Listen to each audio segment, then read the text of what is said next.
Oh hi, Caliph. The roaring wildfires burning across Southern California threatened wide swaths of the state Thursday, forcing a wave of new evacuations and shutting down major roadways even as authorities warned that the fire activity could worsen during the day. With flames racing across Ventura and Los Angeles counties this week, entire communities were emptied as tens of thousands of Californians and visitors grabbed what they could and fled. The infernos burned through untold numbers of buildings, creating scenes of apocalyptic destruction. Fire and choking smoke seemed to be everywhere, with a new blaze breaking out in Malibu on Thursday morning. The largest of the wildfires, the Thomas Fire, which spanned about 150 square miles in Ventura County, roughly the size of Denver, surrounded Ojai on Thursday morning, officials said, endangering the popular winter retreat that is normally home to about 8,000 people. Most of the Ojai Valley was under a mandatory evacuation order. The Thomas Fire continues to burn actively with extreme rates of spread, officials said Thursday morning. The blaze prompted officials to shut down the 101 freeway north of Ventura, leaving no way to travel between Ventura and Santa Barbara, the sheriff's office said. Officials said they had evacuated more than 50,000 people from 15,000 homes, and some 2,500 personnel were responding to the fire. The wildfires, already imperiling so many people and places, are only expected to get worse. Officials in Los Angeles warned of extreme fire danger. Forecasters said raging winds on Thursday, combined with low humidity and dry areas, could help fuel new fires. The National Weather Service warned that if new fires do begin, very rapid spread and extreme fire behavior is likely. Officials were blunt about the potential dangers. On Wednesday night, Los Angeles County Fire Department Chief Darrell L. Osby said it was vital for people that live in wildland areas that you sleep with one eye open tonight. In Los Angeles County, officials were confronting multiple fires that, while smaller, still forced scores of people to abandon their homes.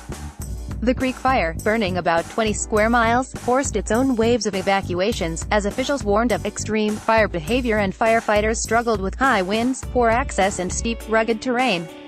The Skier Ball Fire, which broke out Wednesday, led to mandatory evacuations in the ritzy Bel Air area and shut down the famous Getty Center.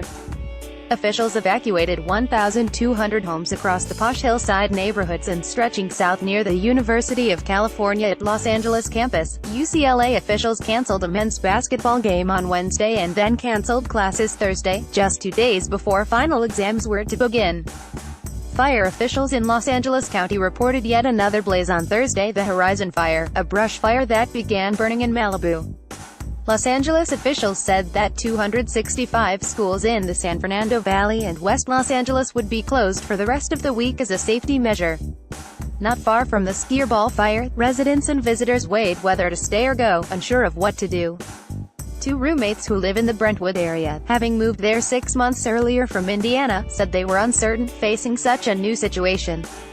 "It's kind hard to tell when to go and when not to go," said one of the men, 23-year-old Wes Luttrell. "We have our bags packed and are just kind hanging tight." Montevis Price, who was visiting Los Angeles from Miami, promptly checked out of his hotel when he saw the blaze. "I saw the little mountain on fire and that was it," Price said.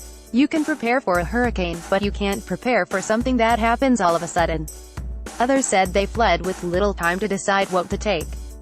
"They gave us about 30 minutes to evacuate, so I just took my clothes," said Monica Campo, 27, who lives in the Sylmar area.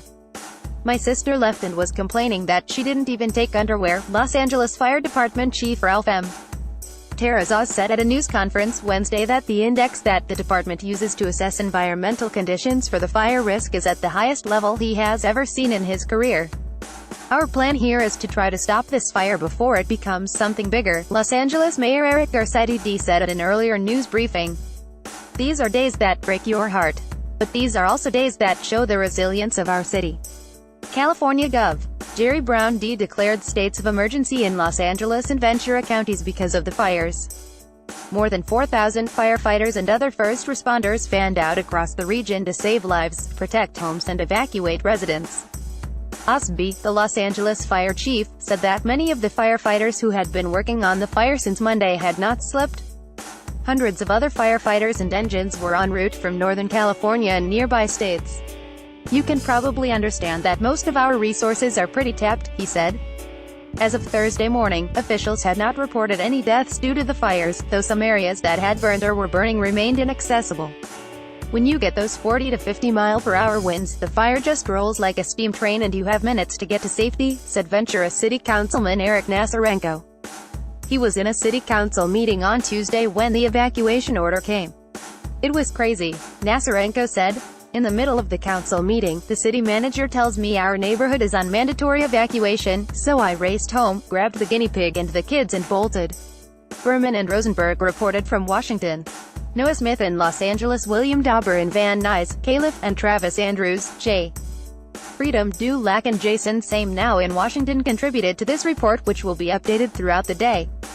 Read more: what happens when people live in areas where natural disasters can erupt. The night America burned the deadliest and most overlooked fire in U.S. history.